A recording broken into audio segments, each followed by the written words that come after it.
اگر انسان اللہ کی رضا کے لیے بیٹھتا ہے، اللہ کو منانے کی غرض سے بیٹھتا ہے، اللہ کی خوشنودی حاصل کرنے کے لیے بیٹھتا ہے اور دین کی بات کو سمجھ کر اس پہ عمل کرنے کی نیت سے بیٹھتا ہے، تو اللہ اس کو ایک تمام برکات سے اس بندے کو نواز دیتے ہیں۔ مسجد کی فیوضات بھی نصیب فرماتے ہیں، فرشتوں کا قرب بھی نصیب فرماتے ہیں، اور اس کا آنا بھی قبول فرماتے ہیں، اور اس کا بیٹھنا بھی قبول فرماتے ہیں، اور دین کی بات کو جو وہ سن رہا ہے اس پہ عمل کی 100% اللہ توفیق عطا فرما دیتے ہیں۔ تو اس لیے ہمارا بیٹھنا صرف اور صرف خالصتاً اللہ کی رضا ہو، بیان سننے کی غرض سے ہم نہیں ہے، ہم صرف اللہ کی رضا کو لے کر آئے ہیں اور دین کی بات کو سننے کے لیے آئے ہیں، اور اس نیت سے ہم بیٹھے ہیں ہمیشہ کہ جب بھی دین کی بات کو سننے کے لیے آئیں کہ میرے اللہ کا حکم اور رسول اللہ صلی اللہ علیہ وسلم کا حکم کیا ہے اور دین کیا ہے، میں اس کو سمجھنے کے لیے طالب بن کے بیٹھا ہوں اور اس پر عمل کروں گا۔ جو دین کی بات کو سنوں گا، جو دین کی بات کو اس پر سمجھوں گا، پھر اس پہ عمل کروں گا بغیر کسی چوں چرا کے میں اس پر عمل کی اللہ سے دعا کو اس نیت سے انسان بیٹھے تو پھر اس کا بیٹھنا بہت ہی قبول ہوگا۔ اللہ اس کے بیٹھنے کی برکات جو ہے وہ واپسی اللہ کے گھر سے ہو کر، حدیث پاک میں آتا ہے کہ جب دین کی مجلس ہو، اللہ کی یاد کی مجلس ہو، اللہ کی یاد جس میں ہو رہی ہو، خالصتاً انسان اخلاص کے ساتھ آیا ہو، جب پھر واپسی جائے گا تو جس راستے سے جائے گا اللہ اس کے دائیں بائیں والوں کی بخشش فرما دے گا۔ جس راستے سے وہ جائے گا اللہ اس کے دائیں بائیں والوں کی بخشش فرما دیں گے، اور اس کے آنے پر 700 سے لے کر 7,000 تک کی روایات ہیں کہ ایک ایک قدم پہ اللہ اس کو نیکیاں اس کے کھاتے میں لکھتے جائیں گے۔ حدیث پاک میں آتا ہے کہ حضرات صحابہ رضوان اللہ علیہم اجمعین کی یہ عادت تھی کہ جب بھی وہ مسجد کی طرف آتے تو چھوٹے چھوٹے قدم سے آتے کہ ہمارے قدم زیادہ ہو جائیں، ہمارے لیے نیکیاں زیادہ لکھی جائیں اور ہم نیکیوں سے اپنے جھولے کو بھر دیں۔ اللہ ہم سب کا بیٹھنا قبول فرمائے۔ آپ کے سامنے ایک آیات مبارکہ آپ کے سامنے تلاوت کی ہے۔ اللہ فرماتے ہیں کہ الا بذکر اللہ تطمئن القلوب۔ اللہ یہاں خبردار کر رہے ہیں انسان کو، اور اس آیات کے بعد انسان کو اس دھوکے سے نکال رہے ہیں کہ انسان جس دھوکے میں پڑا ہوا ہے کہ وہ یہ سمجھے کہ دنیا میں جو سکون ہے وہ دنیا کی نعمت میں ہے۔ اگر دنیا میں سکون ہے تو وہ پیسوں سے ہے، اگر دنیا میں جو سکون ہے وہ بڑے بڑے کاروبار میں ہے، آرائش اور بہترین بستر میں ہے۔ نہیں میرے دوستو، ان کے حالات بھی ہمارے سامنے ہیں۔ یہ بیچارے اتنے بے سکون ہیں کہ اگر رات کو گولی نہ کھائیں تو ان کی نیند نہیں آتی، اور اس کے مقابلے میں ایک دین کی دعوت دینے والا، ایک دین کے راستے پر چلنے والا، ایک غریب محنت مزدوری کرنے والا زیادہ سکون اور آرام میں ہوتا ہے۔ تو اللہ نے سکون اور آرام کے لیے ایک نسخہ کیمیا عطا فرمایا ہے کہ جس طرح ہمارے حکماء کے پاس طبی جسم کی اس کی شفا یابی کے لیے کئی قسم کے ایک مرض پہ کئی قسم کے نسخے ہوتے ہیں، تو میرے اس رب کریم نے وحدہ لا شریک نے اپنی کلام مبارک میں ایک سکون اور آرام کا ایک نسخہ کیمیا بیان فرمایا کہ اگر ہم انسان اس پر چلتے رہیں تو ہمیں کبھی بے سکونی نہیں ملے گی۔ اگر ہم اللہ کے حکم پر تابع داری رسول اللہ کے طریقوں پر کرتے رہیں تو ہماری دنیا بھی کامیاب ہوتی رہے گی، ہمارا اگر کاروبار ہے تو وہ بھی اللہ کے حکم پہ چلنے لگ جائے گا، اگر ہماری کھیتی باڑی ہے تو وہ بھی اللہ کے حکم سے چلنے والی بن جائے گی، ہماری نیند بھی ہمارے لیے آسان ہو جائے گی، ہماری دنیا کی زندگی بھی ہمارے لیے آسان ہو جائے گی۔ اس کیمے کو استعمال کرنے کے لیے،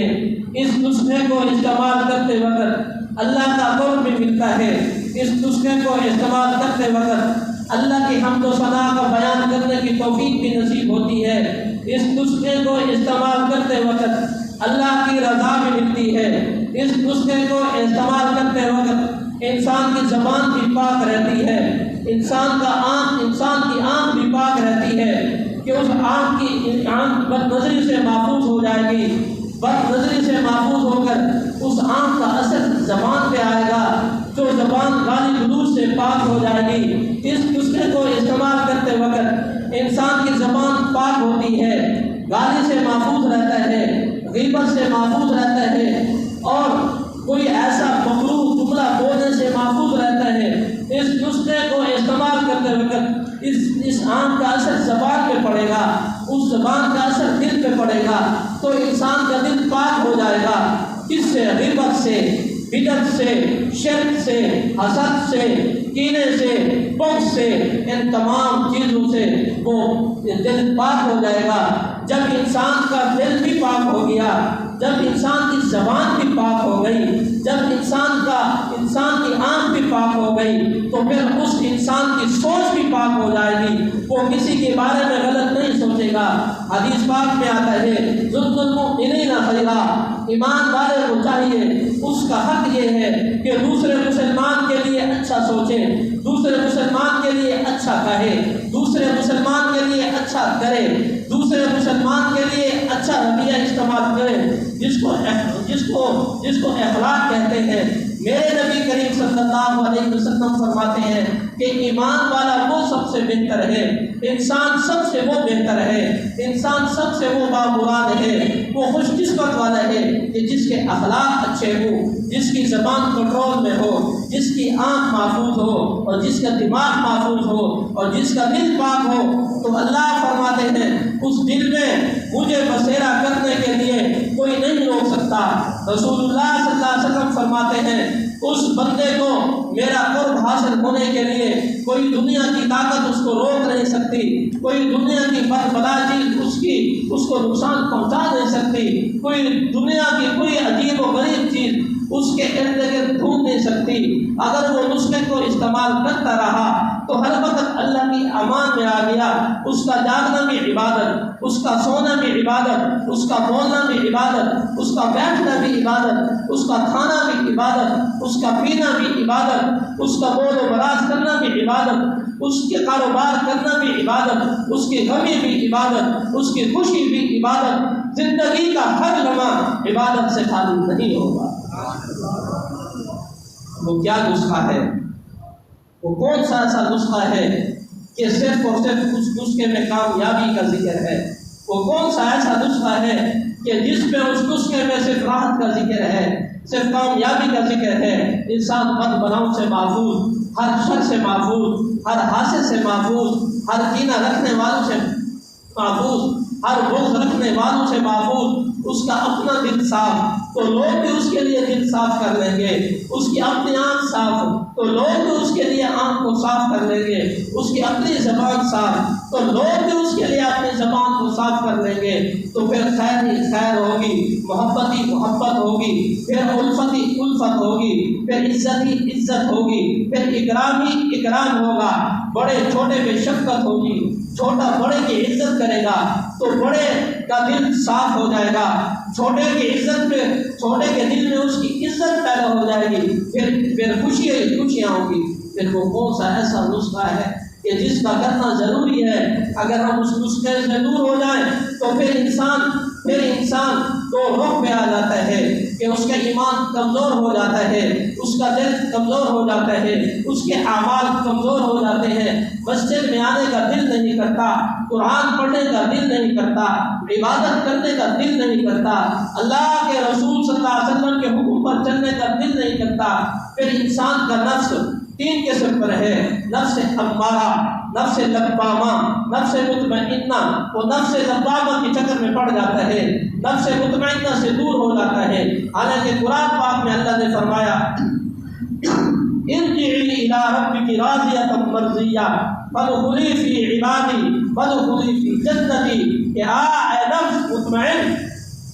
یا ایھا النفس المطمئنہ، اے نفس مطمئنہ، اے اللہ کو راضی کرنے والا نفس، اے اپنے رسول کریم صلی اللہ علیہ وسلم کو راضی کرنے والا نفس، دنیا کی بے رغبتی کو چھوڑنے والا نفس، دنیا کے لالچ کو چھوڑنے والا نفس،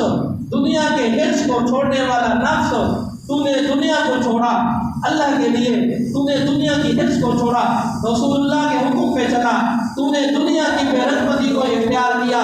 اللہ کی رضا کے لیے کہ مجھ سے اللہ بھی راضی ہو جائے۔ میں دنیا کو اس لیے چھوڑا ہوں کہ حدیث پاک میں آتا ہے کہ اللہ نے جب سے دنیا کو پیدا کیا ہے دنیا کو رحمت کی نگاہ سے دیکھا ہی نہیں۔ جب سے اللہ نے دنیا کو پیدا کیا رحمت کی نگاہ سے اللہ نے دنیا کو نہیں دیکھا۔ اس کا حرص اس دنیا میں آتا ہے، دنیا کی لالچ اس دنیا میں آتی ہے، دنیا کی بے رغبتی اس دنیا میں آتی ہے۔ اگر انسان اپنے اللہ کو راضی کرنے کے لیے اس دنیا کو چھوڑ دیتا ہے، یعنی حرص اور لالچ کو چھوڑ دیتا ہے، اس میں کاروبار شریک نہیں ہے، کاروبار تو کرے۔ اللہ نے فرمایا التجار صدیقین والنبیین والصالحین، جو سچے تاجر ہیں وہ صدیقین کے ساتھ ہوں گے، انبیاء کے ساتھ ہوں گے اور نیک لوگوں کے ساتھ ہوں گے، دنیا میں بھی، قیامت میں بھی اور جنت میں بھی ان لوگوں کے ساتھ۔ تجارت کو اللہ نے منع نہیں کیا، اس سے تجارت نہیں ہے، منع نہیں ہے، صرف اتنا منع ہے کہ دنیا کی غرض چھوڑ،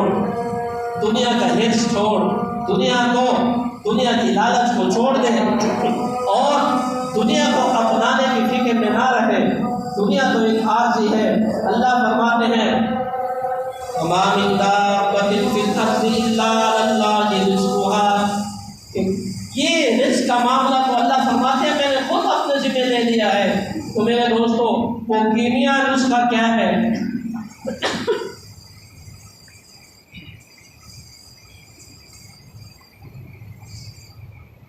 نسخہ کیمیا جس میں فائدہ ہی فائدہ ہے، نقصان کا ایک ذرہ بھی قطرہ اس میں نہیں ہے۔ اگر انسان اس نسخے کو یقین کامل کے ساتھ، آج ہمارے اندر یقین کی کمی ہے، ہمارے ایمان کمزور ہو چکے ہیں، ہمارے ایمان کمزور ہو گئے، دنیا کی رونقوں میں آ کر، زہری دنیا کو دیکھ کر، اس کی رونق کو دیکھ کر، اس کی نشو و نما کو دیکھ کر ہمارے دل میں دنیا کی محبت پیدا ہو گئی اور ہم دین کو چھوڑ کر دنیا کے پیچھے لگ گئے۔ ہماری زندگی کا مقصد کیا ہے؟ اطیعوا اللہ واطیعوا الرسول، اس سے ہٹ کر کوئی زندگی کا مقصد ہی نہیں۔ اللہ نے انسان کو جو پیدا کیا فرمایا لقد خلقنا الانسان فی احسن تقویم، اے انسان تو اپنی فضیلت کو سمجھ، اے انسان تو اپنے آنے کے مقصد کو، ان اعبدوا اللہ، تو اپنے آنے کے مقصد کو سمجھ۔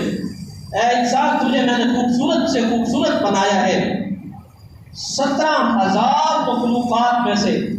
سب سے بہترین اے انسان تجھے میں نے بنایا، تجھے میں نے فضیلت دی۔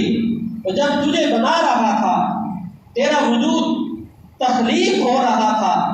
میں نے اپنے پاک مخلوق کو حکم دیا کہ سارے کے سارے اس کے آگے سجدہ کرو۔ جب حضرت آدم علیہ السلام کی تخلیق ہو رہی تھی تو اللہ نے تمام اپنے مخلوق کو، فرشتوں کو حکم دیا کہ اس کے سامنے سجدہ کرو۔ جب ایک ابلیس نے سجدے سے انکار کیا تو اللہ نے اس کو قیامت تک لعین قرار دے دیا، اللہ نے قیامت تک اس کو خبیث قرار دے دیا اور اس کو کہا کہ جا، قیامت تک تجھے پھٹکار رہے گی۔ اور اس نے کہا اے رب میں تیری مخلوق کو گمراہ کروں گا، میں تیری مخلوق کے آگے بھی آؤں گا، تیرے بندے کے پیچھے بھی آؤں گا، تیرے بندے کے دائیں میں آؤں گا، تیرے بندے کے بائیں میں آؤں گا، چاروں طرف میں اس کو گھماؤں گا، اس کے ذہن کو خراب کروں گا، اس کی عادت کو خراب کروں گا، اس کی عادت کو میں عبادت سے دور کروں گا، اس کے معاملات کو میں تیرے طریقوں سے دور کروں گا، میں اس کی غمی خوشی کو تیرے نبی کے طریقوں سے دور کروں گا، میں تیرے بندے کو دور کر دوں گا۔ مگر شیطان نے ایک ایسا لفظ کہا، وہ ایک ایسا لفظ ہے، وہ ایک ایسا بندہ ہے کہ اتنی طاقتور ہونے کے باوجود بھی شیطان نے کہا اس بندے پر میرا زور نہیں لگے گا۔ قرآن میں ارشاد فرمایا، کہا نا میں تیرے ہر بندے کو گمراہ کروں گا مگر الا المخلصین، مگر مخلصین پر میرا وار نہیں چلے گا، مگر مخلصین میرے ہاتھ نہیں آئیں گے، مگر مخلصین کے آگے میں زور آور نہیں ہو سکوں گا۔ اور مخلص کسے کہتے ہیں؟ مخلص اسے کہتے ہیں کہ جس کی ہر ادا ہر شب و روز اپنے اللہ کی رضا کے مطابق، اس کو مخلص کہتے ہیں۔ فرماتے ہیں کہ مخلص آدمی اتنا طاقتور ہوتے ہیں کہ دنیا کی ایک نعمت اس طرف ہو جائے اور اس کا ایک اخلاص جو اس نے دل میں پالا ہوا ہے، جو اس نے ذہن میں پالا ہوا ہے، وہ اس کی طاقت ایک طرف، دنیا اس کی قیمت، اس کے اخلاص کی قیمت ادا نہیں کر سکتی۔ حضرت موسیٰ علیہ السلام کے زمانے میں ایک بندہ جا رہا تھا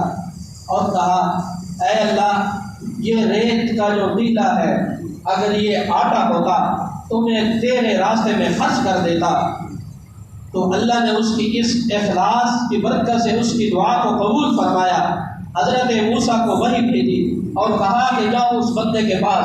اس کو جا کر خوشخبری سناؤ کہ تو نے جو التجا کی ہے، تو نے جو دعا کی ہے، تیری دعا میں وہ قبول کر چکا ہوں، میں تیرے کھاتے میں اس کا ثواب ڈال چکا ہوں۔ اس نے خرچ نہیں کیا تھا، صرف اخلاص سے، صرف کے نیت کے ساتھ اپنے اللہ سے دعا کی تھی، اللہ نے اس دعا کو قبول کرتے ہوئے اس کو وہ خیرات کرنے کا ثواب اللہ نے اس کے کھاتے میں دے دیا۔ اللہ فرماتے ہیں کہ انسان، یا ایھا الناس اعبدوا ربکم الذی خلقکم والذین من قبلکم لعلکم تتقون۔ اللہ فرماتے ہیں کہ یا ایھا الناس اعبدوا، اے لوگو، اس میں کافر بھی شامل، اس میں مسلمان بھی شامل، ناس میں گنہگار بھی شامل، نیک لوگ بھی شامل۔ ناس کا لفظ آیا ہے، فرمایا یا ایھا الناس اعبدوا، اے لوگو اعبدوا ربکم الذی، اعبدوا اپنے جمع کا صیغہ فرمایا حکم کے ساتھ کہ اپنے رب کی عبادت کرو، وہ رب جو تمہیں پالنے والا ہے، ماں کے پیٹ میں بھی پالتا ہے، ماں کی گود میں بھی پالتا ہے، بچپن میں بھی پالتا ہے، جوانی میں بھی پالتا ہے، بڑھاپے میں بھی پالتا ہے، قبر میں بھی پالے گا، آخرت میں بھی پالے گا۔ وہ رب جس نے تمہیں، تو جہاں بھی جاتا ہے تیرا رزق وہاں پہنچ جاتا ہے، تو کھانا چاہتا ہے تو اس نے کھانے کے لیے ہاتھ دیے ہیں، تمہیں وہ رزق کھا کے منہ میں ڈالتا ہے تو منہ میں ڈالنے کے بعد چبانے کے لیے دانت دیے ہیں، اس کو ہضم کرنے کے لیے معدہ دیا ہے، اور اس کا خون بنانے کے لیے جگر کو پیدا کیا ہے، طاقت کو بنانے کے لیے پورے ڈھانچے کو پیدا کیا ہے۔ اے انسان دیکھ تو صحیح، میں نے تیرے اوپر کتنی نعمتیں پیدا کی ہیں، تجھے ایک آنکھ دی ہے، تو اس آنکھ کی قیمت ادا نہیں کر سکتا، اس آنکھ کے ایک ناخن کے ایک بال کی قیمت ادا نہیں کر سکتا۔ اگر تیری آنکھ ضائع ہو جائے، تو محتاج ہو جائے، تو آنکھ کی بینائی کو ترسے، تجھے میں نے زبان دی ہے تو بولنے کے لیے، اس میں تو گالی سے بچ، تو غیبت سے بچ، تو حسد سے بچ، اور کینہ پروری سے بچ، صحیح الفاظ بول۔ حدیث پاک میں آتا ہے کہ ایک گناہ کے، ایک زبان کے 30 گناہ ہوتے ہیں، اور ہر گناہ کا گناہ اس کو زنا کے برابر لگتا ہے، کہ اگر زبان اگر محفوظ ہو جائے تو حدیث پاک میں آتا ہے کہ حضور کریم صلی اللہ علیہ وسلم فرماتے ہیں کہ کوئی بندہ مجھے ایک زبان کی حفاظت کی گارنٹی دے دے،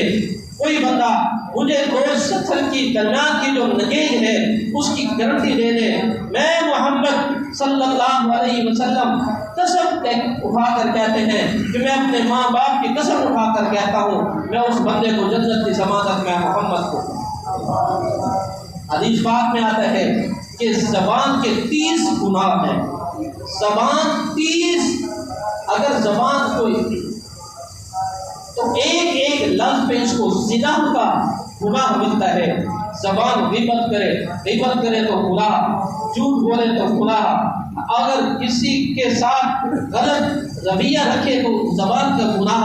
بد اخلاقی کرے تو زبان کا گناہ، اگر کسی کے ساتھ کسی کو گالی دیتا ہے تو زبان کا گناہ، اگر کسی کی برائی بیان کرتا ہے تو زبان کا گناہ، اگر کسی لڑائی جھگڑے میں زبان کا استعمال کرتا ہے تو اس لفظ کا استعمال کرتا ہے تو زبان کا گناہ ہے۔ 30 گناہ حدیث پاک میں آتا ہے کہ 30 گناہ ہیں جو زبان کرتی ہے۔ میرے دوستو اب ہم سوچیں اگر ایک زبان ہمارے کنٹرول میں آ جائے تو اس لیے کہ محمد مصطفیٰ سب کہہ دو صلی اللہ علیہ وسلم نے ہمیں کہا کہ اگر کوئی انسان ایک زبان کی مجھے گارنٹی دے دے میں محمد اس کو جنت کی گارنٹی دیتا ہوں۔ آج اگر ہم اپنی زندگی دیکھیں کوئی ایسا لمحہ ہے، کوئی ایسی مجلس ہے میرے دوستو جو جس مجلس میں ہم غیبت نہ کرتے، کوئی ایسا کاروبار ہے کہ جس کاروبار میں ہم جھوٹ نہ بولتے ہوں، بلکہ ہمارا ایمان یہ بڑھ چکا ہے، اتنا کمزور ایمان ہو چکا ہے، ہمارا یہ یقین ہو چکا ہے کہ اگر ہم کہیں گے اگر ہم جھوٹ نہ بولیں تو ہمارا سودا نہیں بکتا، تو ہم پھر کھائیں کیسے، پھر ہم کمائیں کیسے؟ اتنا ایمان میرے دوستو، ایمان تو اتنا قیمتی ہے جس کو ہم نے کمزور کر دیا ہے۔ حدیث پاک میں آتا ہے کہ اگر ایک انسان جس کا ایک ذرہ برابر بھی ایمان ہو، ذرہ برابر، ذرہ اس کو کہتے ہیں کہ جس ایک دن کا ایسا اٹھائیں اور وہ کینچی کے منہ میں کٹ نہ سکے اس کو ذرہ کہتے ہیں، چھوٹا سا تنکے کو ذرہ کہتے ہیں۔ حدیث پاک میں آتا ہے کہ اگر ایمان انسان کے ذرہ برابر کے اندر بھی اس کے اندر ایمان ہے تو اس ایمان کی برکت سے اللہ اس کو اس دنیا سے 10 گنا زیادہ جنت عطا فرمائے۔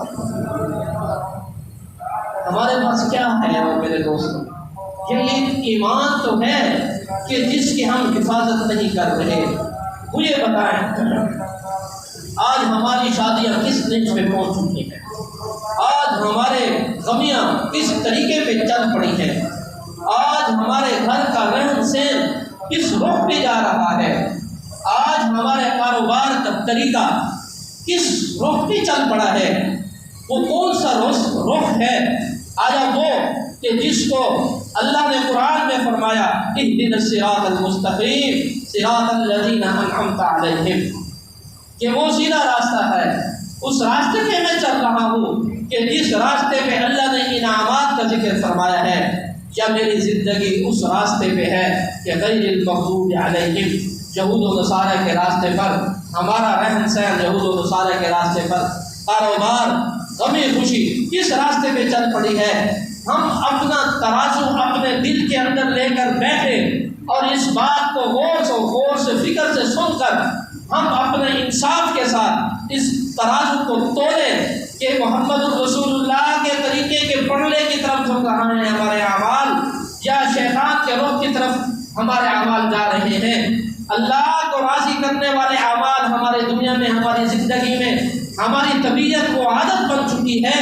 یا شیطان کو راضی کرنے والے وہ اعمال جو ہماری غمی اور خوشی اور کاروبار اور نشیب و فریب اٹھنے اور بیٹھنے میں وہ پیوست ہو چکی ہے۔ تو پھر انسان یہ سوچے کہ آیا اللہ کا راستہ سیدھا راستہ ہے یا شیطان کا راستہ سیدھا راستہ ہے؟ ایک صدیق تاجر جو سچ بولنے والا تاجر ہے وہ راستہ ٹھیک ہے، یا جو جھوٹ بولنے والا قاذب اور تاجر ہے کہ لعنت اللہ علی الکاذبین، جس کو اللہ نے لعنت کا زمرے میں شمار کیا ہے، یا وہ راستہ ٹھیک ہے؟ تو سارے پڑھے لکھے ہم بیٹھے ہیں، ہم اپنے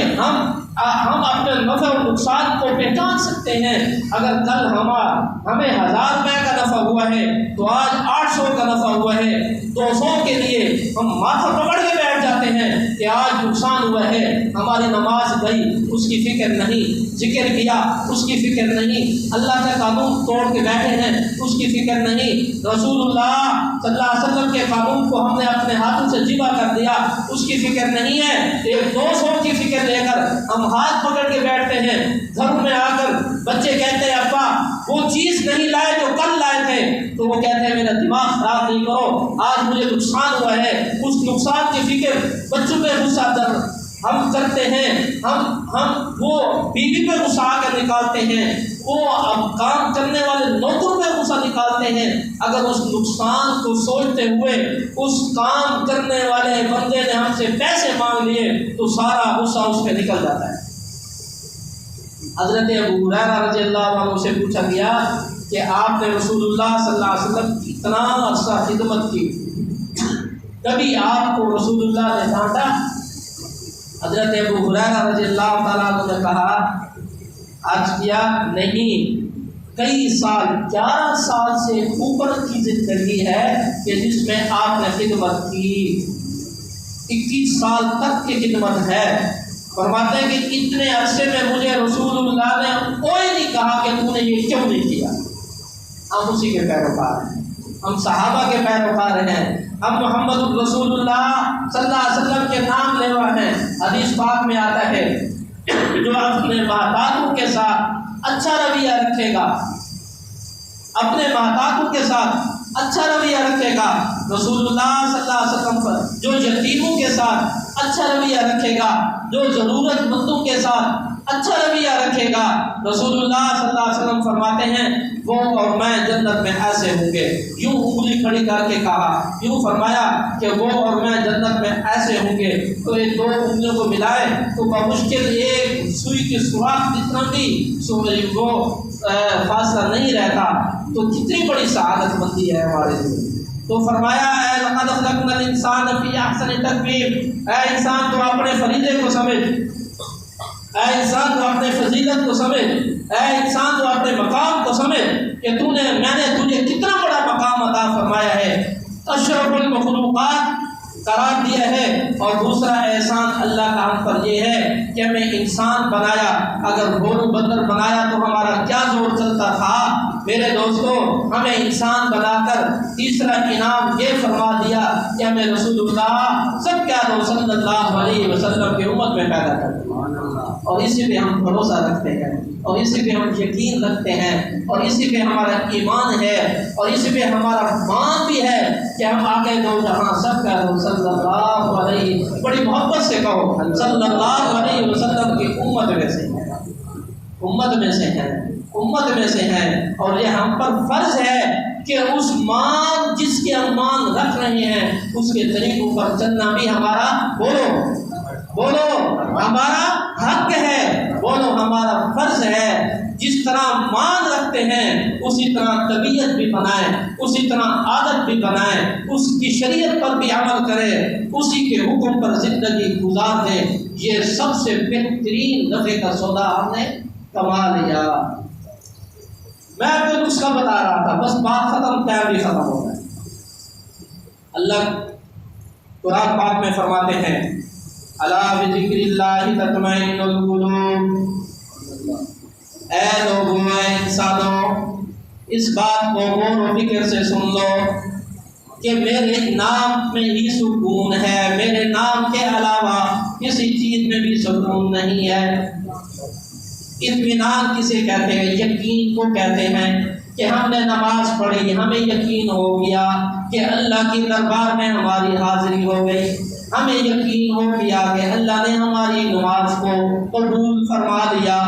ہم مسجد میں بیٹھے ہیں، اللہ کی عبادت میں بیٹھے ہیں، اللہ کی یاد میں بیٹھے ہیں، اسی بیٹھنے میں ہمارا اطمینان ہے۔ حدیث پاک میں آتا ہے کہ مسلمان ایمان والے کو سکون اللہ کے گھر میں ملتا ہے، اور اور منافق کو بے سکونی اللہ کے گھر میں ملتی ہے۔ اگر انسان اپنے ایمان کو جانچنا چاہے، اپنے ایمان کی عظمت کو دیکھنا چاہے تو رب کے گھر میں آ جائے، پھر دیکھے کہ یہاں بیٹھتے ہوئے مجھے سکون ملتا ہے یا بے سکونی ملتی ہے۔ اگر سکون ملتا ہے تو رب کا شکر ادا کرنا چاہیے، اگر بے سکونی ملتی ہے تو فوراً سجدے میں گر جانا چاہیے۔ رب فرماتے ہیں اے میرا بندہ، اے میرا بندہ، اے میرا بندہ، اگر تیرے گناہ آسمان کے خلا زمین کے درمیان جتنا خلا ہے، اگر اس جیل تیرے گناہ سے بھر جائیں، سمندر کی جھاگ کے برابر تیرے گناہ ہیں، اگر تیرے گناہ اس دنیا میں جتنے درخت ہیں اس کے پتوں کے برابر ہیں، اس دنیا میں جتنے پہاڑ ہیں اس کے پتھر کے برابر ہیں، اس دنیا میں جتنی ریت ہے اس کے ذرے کے برابر ہیں، اس دنیا میں جتنا پانی ہے اس کے قطرے کے برابر ہے، تو آئے گا میرے گھر میں، تو منائے گا مجھے اپنے گناہوں کو یاد کرتے ہوئے، اگر تو آ کر ہاتھ ان کو پھیلائے گا تیرے ہاتھ کے اٹھانے کو میں قبول کر دوں گا۔ اگر میرے خوف سے، میرے ڈر سے گناہوں کو یاد کرتے ہوئے وہ آنکھوں سے جو آنسو گرے گا، آنکھوں سے جو آنسو گرے گا، وہ آنسو تیرے رخسار پہ نہیں پائے گا، میں تیرے سارے گناہوں کو معاف کر دوں گا۔ اب بتاؤ کتنا کریم ہے وہ اللہ، کتنا رحیم ہے وہ اللہ کہ انسان کے اتنے گناہ ایک جھٹکے میں معاف فرما دیتا ہے۔ تو پھر ہماری کمی کوتاہی ہے یا اللہ کے دینے میں کمی کوتاہی ہے؟ نعوذ باللہ۔ حدیث پاک میں آتا ہے انسان تیرے مانگنے میں کمی ہے، اس رب کے دینے میں کوئی کمی نہیں، اس وحدہ لا شریک کے دینے میں کوئی کمی نہیں۔ تو اگر وہ 100 قتل بھی کر کے اگر تو صدق کے دل سے معافی مانگے گا تیرا اللہ 100 قتل بھی معاف فرما دے گا۔ قرآن پاک میں آتا ہے یا ایھا الذین آمنوا توبوا الی اللہ توبۃ نصوحا، اے ایمان والو اللہ سے توبہ کرو، صدق کے دل سے سچی توبہ کرو۔ اللہ توبہ کے دروازے اور یہ توبہ کا عمل جو ہے رسول اللہ صلی اللہ علیہ وسلم کے صدقے میں ملا ہے، رسول اللہ کے واسطے سے ملا ہے، رسول اللہ کی دعاؤں سے ملا ہے۔ وہ حدیث مجھے یاد آ رہی ہے کہ حجت الوداع کے موقع پر حدیث پاک میں آتا ہے کہ آقا دو جہاں سب کے صلی اللہ علیہ وسلم نے اپنی اس امت کے لیے، اس سوئی ہوئی امت کے لیے، اس غافل امت کے لیے، اس گناہگار امت کے لیے، اس بے پرواہ امت کے لیے 6 گھنٹے اونٹنی کی کوہان پہ بیٹھ کے اللہ کے سامنے اپنی اس امت کے لیے دعائیں کی ہیں۔ صحابہ رضوان اللہ علیہم اجمعین فرماتے ہیں، وہ عرض کرتے ہیں کہ ہم نے رسول اللہ صلی اللہ علیہ وسلم کی آنکھوں سے اتنا پہلے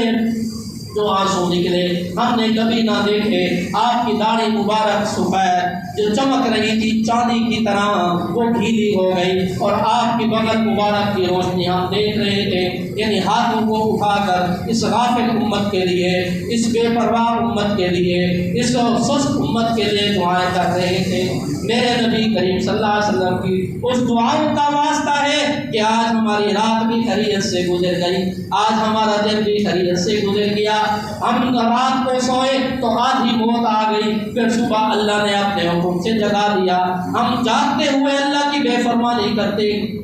رہے ہیں، ہم سوتے ہوئے بھی اللہ کی بے فرمانی کر کے سوتے ہیں۔ اس رب کریم کی شفقت ہے، اس رب رحیم کی مہربانی ہے، اس رسول اللہ صلی اللہ علیہ وسلم کی دعائیں ہیں کہ رات کا جاگنا بھی صحیح سالم ہو جاتا ہے، رات کی نیند بھی آ جاتی ہے، صبح اٹھ کے ہم دغا بازی کرتے ہیں، فرار کرتے ہیں، اللہ کی مخلوق کے ساتھ دھوکھا کرتے ہیں، لیکن پھر بھی وہ رب ہمیں دین دے رہا ہے۔ تو میرے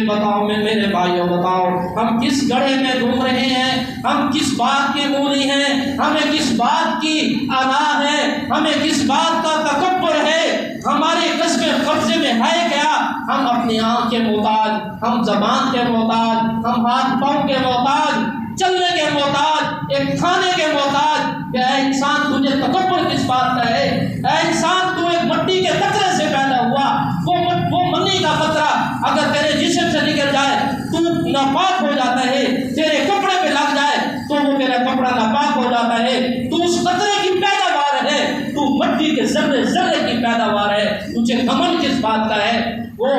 بہت سے لوگ دیکھے یعنی جن کا معطر بدن تھا، جب ان کا وقت آیا تو وہ ان کو کفن نصیب نہ ہوا، ان کو جنازہ نصیب نہ ہوا، ان کو قبر نصیب نہ ہوئی۔ تو اللہ کی رحمت ہے، یہ اللہ کا ہمارے اوپر اللہ کا فضل ہے، اور ماں باپ کا اچھا مل جانا فضل، استاد کی تربیت میں آ جانا فضل، کاروبار کا اچھا مل جانا فضل، بیوی بچوں کا مل جانا اللہ کا فضل، دنیا میں عزت کما لینا اللہ کا فضل، دنیا میں اپنا نام کما لینا یہ اللہ کا فضل ہے۔ ہمارے جاگنے میں فضل، ہمارے سونے میں فضل، ہمارے بیٹھنے میں فضل، ہر قسم، ہر عمل، ہر لمحہ اللہ کا فضل سے خالی انسان نہیں ہے تو پھر تجھے غم کس بات کا ہے؟ اے میرے دوستو، ہماری زندگی جو گزری سو گزری، ہم یہاں بیٹھے بیٹھے اپنے اس رب کریم سے توبہ کرتے ہیں۔ سب کہو اے اللہ، سب کہو اے اللہ میری توبہ، اے اللہ میری شرک سے توبہ، میرے قوم میں میری بدعت سے توبہ، اے اللہ میں غیبت سے توبہ کرتا ہوں، اے اللہ میں جھوٹ سے توبہ کرتا ہوں، اے اللہ تیری نافرمانی سے توبہ کرتا ہوں، اے اللہ میں جھوٹ، غیبت، بدعت، حسد، کینہ اور بغض سے توبہ کرتا ہوں، اے اللہ میری توبہ کو قبول فرما۔ آپ اگر اکثر کے دل سے آپ نے توبہ کی تو میں یقین سے کہتا ہوں آپ کے اٹھنے سے پہلے اللہ آپ کی توبہ کو قبول فرما۔ میرے دوستوں، ہم اپنی زندگیوں کو بدلیں، ہم زندگیوں کو بدلیں۔ کب تک ایسے جیتے رہیں گے؟ کب تک ہم ایسے جانوروں سے بدتر زندگی گزارتے رہیں گے؟ جانور ہم سے اچھے ہیں کہ ہم اپنے حساب سے کھانا پینا کھاتے ہیں، ہم جانوروں سے بدتر ہیں کہ ہم اپنے اللہ اور اللہ کے رسول کے حساب سے نہ کھاتے ہیں نہ پیتے ہیں،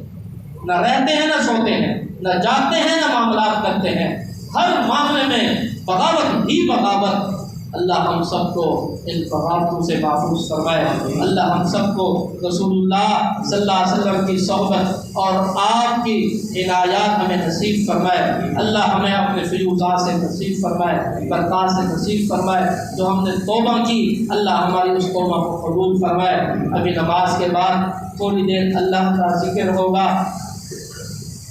10 منٹ سے پہلے انشاءاللہ ذکر ختم ہوگا، دعا بھی اس میں ہو جائے گی۔ تو آپ تمام حضرات سے یہ گزارش ہے کہ آپ تمام حضرات بیٹھیں، اللہ کے ذکر میں بیٹھیں، اس کی اپنی چاشنی ہے، اس کے اپنے مقامات ہیں، اس کے اپنے اللہ نے حلاوت دی ہوئی ہے، وہ بھی آپ فیوزات نصیب فرمائے۔ وآخر دعوانا الحمدللہ۔